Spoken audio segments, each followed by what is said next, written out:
Hi guys. So Arlo and I went on a field trip today. Since he is so smart and already knows so much, I really wanted to test his thresholds in environments. So we went to Chaparral Dog Park. We actually went to the where the baseball fields and soccer fields are. So we didn't go to the dog park at all. We actually were where all the people and some dogs were, and I really worked on leash skills. We also got some play stuff. So one of the things with Arlo, besides the jumping, which we worked on with this too, is I worked on not necessarily tension and release with this lip lead, which is normally how we communicate with it, but more so I wanted him to self-regulate. I wanted him to do the work, not me. So right here, I did have to help him because we walked past a bunch of people.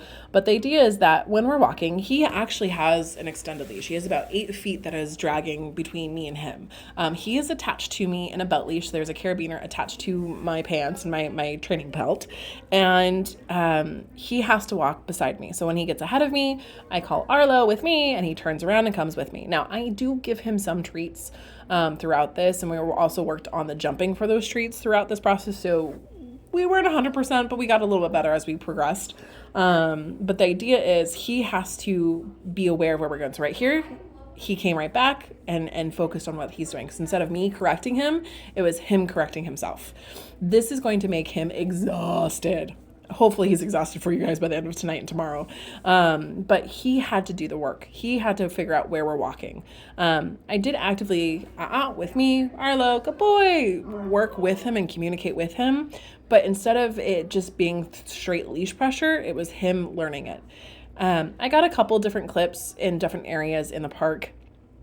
Right there, that was much better from jumping, but then he jumps right afterwards.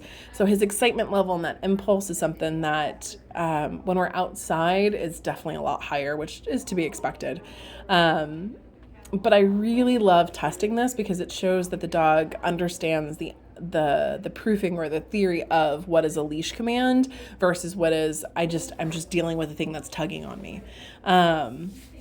This little kid is so smart. He's too smart for his own good.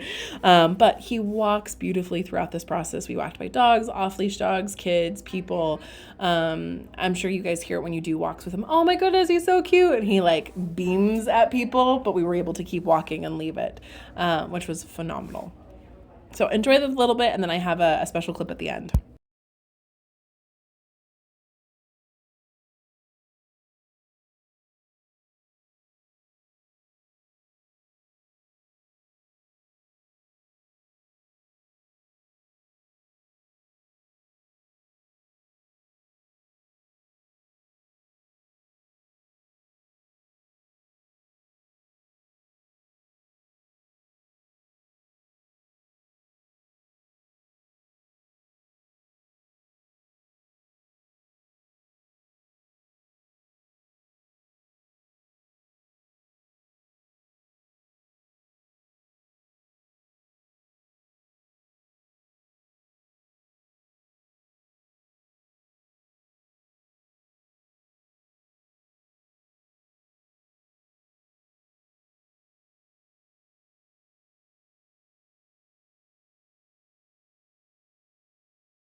So just to give you a heads up, I will send you how to do this probably next week. This is me just messing with him for environments, but there is a way to do this at home. And I'll send you instructions how to do it next week. Okay, in just a moment, we're going to flip over. Now, I put him on a 12-foot leash, and we got to play with the ball. He is phenomenal at going for the ball and coming back, but we can also use this as an opportunity to reinforce the name game and sitting. So I toss the ball and we play. For a second, I let him get it. And then I call him Arlo. And right here, I'm tugging and we're doing spins and it's the best thing ever. And then I'm going to stop, ask for his name. He has to sit. Him doing it down is pleasing behavior. I'm okay with it. I just kind of ignore it. But I call him to me. He has to sit, focus, and then the ball gets thrown. Sometimes I'll reach the front of the ball and we'll play tug. I intermix it in play. So this is a good decompression thing to do with him, but it's also right here reinforcing when I ask for your name, you need to do your default, which is sitting and looking instead of leaping up in the air or squeaking at me. It is, hey, you have to focus.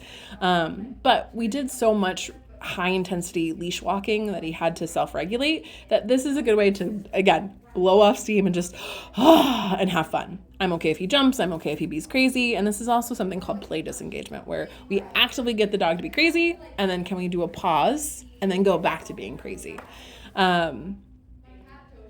He did so good, and he just loves life.